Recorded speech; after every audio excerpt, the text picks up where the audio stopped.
Hi guys, welcome to on my YouTube channel.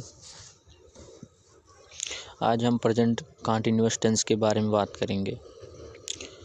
इसमें पहचान मेरा होता है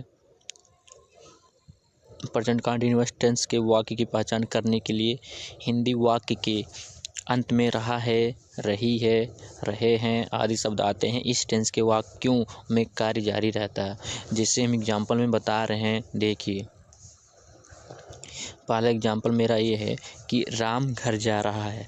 अब देखिए, राम घर जा रहा है, इसमें देखा, इसमें लास्ट में क्या रहा है। फिर दूसरे में देखिए क्या है, आज मैं ऑफिस नहीं जा रहा हूँ। यहाँ पर देखिए जा रहा हूँ लास्ट में आया। क्या वह आज भी क्रिकेट खेल रही है। अब इसमें देखिए, इसमें भी आया है, लास्ट में रहा है। तुम अपना गाना क्यों नहीं गा रहे हो। इसमें देखिए रहे हो, लास्ट में आया। फिर उसके बाद पांचवा हमारा है, तुम इस समय क्या कर रहे हो। इसमें देखिए रहे हो। ऐसे हमारे एग्जाम्पल में आते हैं। यही हमारा क्या है, पहचान है। लास्ट में रहा है, रही है, रहा हूँ आदि शब्द आते हैं। चलिए देखते हैं। उपयुक्त हिंदी वाक्य के अंत में रहा है, रही है, रहे हैं आदि शब्द आए हैं। अतः उपयुक्त सभी वाक्य प्रेजेंट कंटिन्यूअस टेंस के उदाहरण हैं। प्रेजेंट कंटिन्यूअस टेंस भी 4 प्रकार के होते हैं। Number 1, present continuous tense affirmative sentences. Present continuous tense negative sentences. Present continuous tense interrogative sentences. Type, जब वाक्य के शुरू में क्या शब्द दिया हो। फिर उसके बाद चौथा हमारा ये है present continuous tense interrogative sentence. Type 2, जब वाक्य के बीच में प्रश्नवाचक शब्द दिया हो। चलिए समझते हैं। हमारा अफर्मेटिव सेंटेंस है। पहला हमारा अफर्मेटिव है present continuous tense in Hindi. नियम क्या है, नियम रूल प्रेजेंट कंटिन्यूअस टेंस के अफर्मेटिव सेंटेंस है। सकारात्मक वाक्यों को हिंदी से इंग्लिश में बनाने के निम्नलिखित रूल फार्मूला का प्रयोग करते हैं। चलिए समझते हैं। हमारा फार्मूला क्या है, हमारा फार्मूला है, देखिए, सब्जेक्ट, पहले सब्जेक्ट प्लस इज, उसके बाद एम और आर, प्लस वर्ब की फर्स्ट फॉर्म, उसके बाद प्लस आईएनजी और प्लस ऑब्जेक्ट। चलिए समझते हैं। और प्रेजेंट कंटिन्यूअस टेंस के किसी भी सकारात्मक वाक्य को इंग्लिश में ट्रांसलेट करने के लिए नंबर 1 ध्यान दीजिए, उपयुक्त फार्मूला में सबसे पहले कर्ता सब्जेक्ट लिखें। फिर उसके बाद इसके बाद कर्ता सब्जेक्ट के अनुसार इज, एम और का प्रयोग करें। फिर तीसरा हमारा क्या है, यदि कर्ता एक वचन जैसे ही, सी, इट आदि हो तो ऐसे सब्जेक्ट के साथ इज का प्रयोग किया जाता है। फिर उसके बाद चौथा हमारा क्या है, यदि कर्ता बहुवचन जैसे वी, यू, दे आदि हो तो ऐसे सब्जेक्ट के साथ आर का प्रयोग करें। लेकिन हमारा पांचवा क्या है, आई के साथ सदैव आई एम का प्रयोग करें। इसके बाद हमारा छठवां, इसके बाद वर्ब की फर्स्ट फॉर्म में आईएनजी मिलाकर लिखते हैं। फिर सातवां हमारा ये है कि इसके बाद कर्म ऑब्जेक्ट लिखते हैं।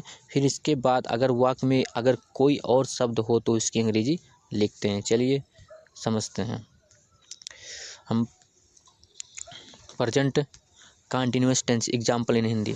जैसे देखो, तुम मैच देख रहे हो। अब इसमें देखिए, तुम मैच देख रहे हो। अब इधर देखिए, अब सब्जेक्ट हमारा क्या है, देखिए सब्जेक्ट हमारा है तुम, यहाँ पर आया। फिर उसके बाद हो का है जो हमारा सहायक क्रिया आर हो गया। फिर उसके बाद देखना, वर्ब की फर्स्ट फॉर्म देखिए, देखना वाच, और रहे में कन्वर्ट हमारा आईएनजी में हो गया। फिर उसके बाद ऑब्जेक्ट हमारा क्या है, मैच, इसके मतलब क्या हो गया, द मैच। पूरा सेंटेंस मिलाकर क्या हो गया, you are watching the match, तुम मैच देख रहे हो। चलिए और आगे चलते हैं। अतः प्रेजेंट कंटिन्यूअस टेंस के उपयोग नियम से you are watching the match मतलब तुम मैच देख रहे हो, इसका ट्रांसलेशन यही होगा। चलिए दूसरा समझते हैं और इंग्लिश के साथ समझते हैं। देखिए, मैं अपना काम कर रहा हूँ, ये तो कंटिन्यूअस आई के साथ हमने कहा था आई एम का प्रयोग होगा। चलिए ठीक है, सब्जेक्ट हमारा किया हुआ आई, उसके बाद हूँ में कन्वर्ट कहाँ से होगा, आई एम। फिर उसके बाद हमारा क्रिया क्या है, करना, यानी कि मतलब डूइंग, और इसमें ऑब्जेक्ट क्या है, अपना काम। आई के साथ माई लगेगा, किसके मतलब है, माई वर्क। क्या हो गया पूरा सेंटेंस मिलाकर, मैं अपना काम कर रहा हूँ, तो I am doing my work. चलिए दूसरा सेंटेंस समझते हैं। गरिमा रोज़ स्कूल जा रही है। अब इसमें गरिमा हमारा सिंगुलर है, तो गरिमा पहले सब्जेक्ट लाए, सिंगुलर के साथ इसका प्रयोग यहाँ पर देखिए। फिर उसके बाद हमारा वर्ब है जाना, गो माने जाना, और प्लस ING इसमें जुड़ गया। फिर उसके बाद हमारा ऑब्जेक्ट क्या है, स्कूल, स्कूल में टू स्कूल। फिर हमारा अदर वर्ड क्या है, रोज़, एवरीडे। इसके मतलब पूरा सेंटेंस हमारा क्या हो गया, Garima is going to school everyday, मतलब गरिमा रोज़ स्कूल जा रही है। चलिए तीसरा एग्जाम्पल क्या है समझते हैं। तीसरा एग्जाम्पल मेरा ये है कि तुम एक आम खा रहे हो। अब बताओ, आई को छोड़कर बी बहुवचनकर्ता के साथ हम आर का प्रयोग करते हैं। चलिए देखते हैं। सब्जेक्ट हमारा क्या है, यू, उसके मतलब इसके बाद हेल्पिंग वर्ब हमारा क्या है, हो, आर। फिर उसके बाद हमारा वर्ब है खाना, ईट माने खाना, प्लस ING जुड़ गया, यहाँ से कन्वर्ट हो गया। और हमारा ऑब्जेक्ट क्या है, एक आम, तो क्या हो गया, आ मैंगो। मतलब पूरा सेंटेंस मेरा ये बना कि you are eating a mango, तुम एक आम खा रहे हो। चलिए चौथा एग्जाम्पल हमारा क्या है। चौथा एग्जाम्पल मेरा ये है कि वह अपना नाश्ता कर रहे हैं। अब देखो दे, इसका प्रयोग होगा क्योंकि वह कई बंदे हैं, एक नहीं, सिंगुलर नहीं, मेरा प्लूरल है, इसके लिए हम आर लगाएंगे। चलिए सब्जेक्ट हो गया दे, फिर उसके बाद है तो आर का प्रयोग हुआ। वो नाश्ता करना में तो टेकिंग, कर रहे मतलब टेक, और प्लस ING जुड़ा हमारा। फिर उसके बाद अपना नाश्ता है तो दे के साथ देर लगता है। चलिए देखिए ऑब्जेक्ट हमारा क्या हुआ, अपना नाश्ता, किससे रिलेटेड हुआ है, उनके, वे अपना नाश्ता करते हैं। मान लो जैसे मैं अपना नाश्ता करता हूँ तो आई के साथ मैं लगता है। अगर वो कोई लड़की होती, नाम ना होता तो हर लगता, चाहे लड़की हो और चाहे नाम हो उसके साथ हर लगे। अगर कोई लड़का होता और जो अपना आया होता तो उसके साथ हिज लगता, और वी के साथ आवर लगता है। चलिए हमारा पांचवा एग्जाम्पल क्या है समझते हैं। पांचवा एग्जाम्पल मेरा ये है कि वह अपना ये पाठ याद कर रही है। अब मुझे ये पता चल रहा है कोई लड़की है। चलिए इसके साथ हम सी लगाते हैं। फिर उसके बाद ये सिंगुलर है तो इज का प्रयोग करेंगे। याद करना मतलब होता है लर्न, हमारा वर्ब है। फिर उसके बाद ING जोड़ दिए यहाँ पर।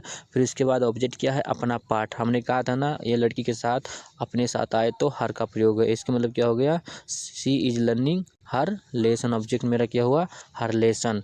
एक पूरा कंप्लीट हमारा सेंटेंस बना कि वह अपना पाठ याद कर रही है, सी इज लर्निंग हर लेसन। चलिए दूसरा एग्जाम्पल समझते हैं। हमारा दूसरा एग्जाम्पल क्या है, हमारा दूसरा एग्जाम्पल ये है कि हम गेंद खेल रहे हैं। अब बताओ वी के साथ भी हमारा आर का प्रयोग होगा। सब्जेक्ट हमारा है वी, फिर उसके बाद हमारा हेल्पिंग वर्ब क्या है, आर है। फिर उसके बाद क्रिया हमारा क्या है, खेलना। इसके मतलब वर्ब पहले मैंने खेला, ING जुड़ गया। फिर उसके बाद ऑब्जेक्ट हमारा क्या है, फुटबॉल, गेंद यहाँ पर आ गया। इसके मतलब पूरा सेंटेंस हमारा क्या बना, वी आर प्लेइंग फुटबॉल, हम गेंद खेल रहे हैं या फिर हम फुटबॉल खेल रहे हैं। चलिए दूसरा समझते हैं। देखिए कुछ और उदाहरण, some more examples on affirmative sentence present continuous tense in Hindi. देखिए अब यहाँ पर ये दिया है हमारा कि वह मेरे साथ गाना गा रहा है। तो वह मेरे साथ गाना गा रहा है, कोई बंदा, एक लड़का है, कोई लड़का है। तो इसके साथ हम पहले सब्जेक्ट लिखेंगे। चलिए बताते हैं। देखिए पहले हम लिखेंगे सब्जेक्ट, यहाँ पर ध्यान दीजिए थोड़ा जगह नहीं है। मान लो ऐसे सब्जेक्ट हो गया और प्लस हमारा हो गया is, O R O M, plus verb की first form plus object plus OBJ। मान लो ऐसे हैं, फिर जगह नहीं है। अब देखते हैं सब्जेक्ट हमारा क्या है। देखिए सब्जेक्ट मेरा है सी नहीं, ही रहेगा क्योंकि कोई बंदा है, कोई लड़का, ही। फिर इसके बाद हम इसके साथ लगाएंगे इज,